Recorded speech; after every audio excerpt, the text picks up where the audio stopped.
Hello everybody and welcome back to SimplyChess. This is the start of a new video series which I am calling How to Checkmate, and in this video you will be learning the Anastasias, mate. So what's nice about this trap is that even strong players can fall for it, as it's not very clear, the pattern is not very clear, and it has several components.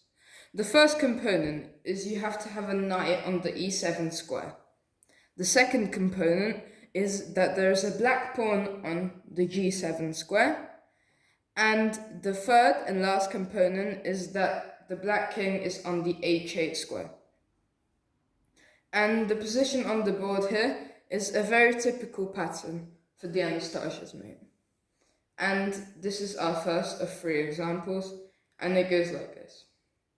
The white knight on e7 takes away the g8 and the g6 squares, which means that if the h file was to be open and a white queen or white rook could check along that file and there was no enemy piece to interpose, then that would be checkmate.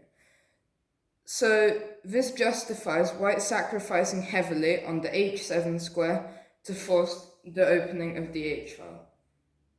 So in this position, white would win easily by playing the amazing move queen takes h7. And this move sacrifices the queen to open the h file. Black now has no choice but to capture the queen, as there is no other legal move. So he does. And now the white rook can swing over to the h5 square and deliver checkmate. So that's the most typical pattern for the Anastasias. So I'll give this position as a puzzle. See if you can pause your videos and see how black can deliver the Anastasias, mate. So at first glance, the white position looks solid, but appearances in this case prove to be deceptive, as black can deliver mate in just 3 moves. His first move is knight to e2 check, placing his knight on the important square, in this case e2. If it is white doing the combination, then it is e7. Now white must move his king along, and here black can sacrifice his queen on the h2 square. Again, white is forced to capture, and the rook gives checkmate on the h4 square.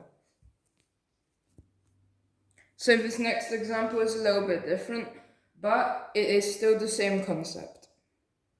First of all, white sacrifices his rook on the h7 square, and now, if the king recaptures, white can simply give checkmate with his queen, and if the knight recaptures, white has a very nice sequence of checks.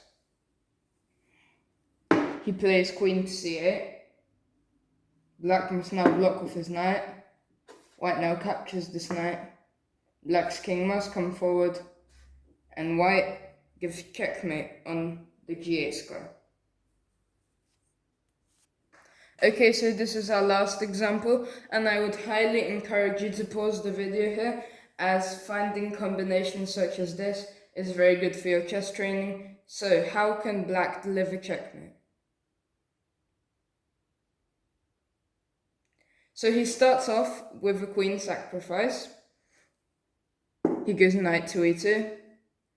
Now, if white captures the knight with his queen, then black just captures the queen and he's a whole queen up, and it's an easy win. So if he wants to try, he'll move his king along, and now the queen just captures the knight,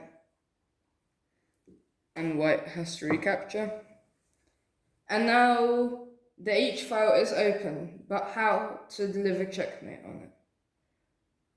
Well, we have to sacrifice a rook, and here the only move is to take, and now black delivers checkmate.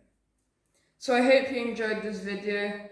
If you enjoyed it, then make sure to leave a like and subscribe, and I will see you in the next video in how to checkmate, where we will be learning the pattern with the missing defensive f-pawn.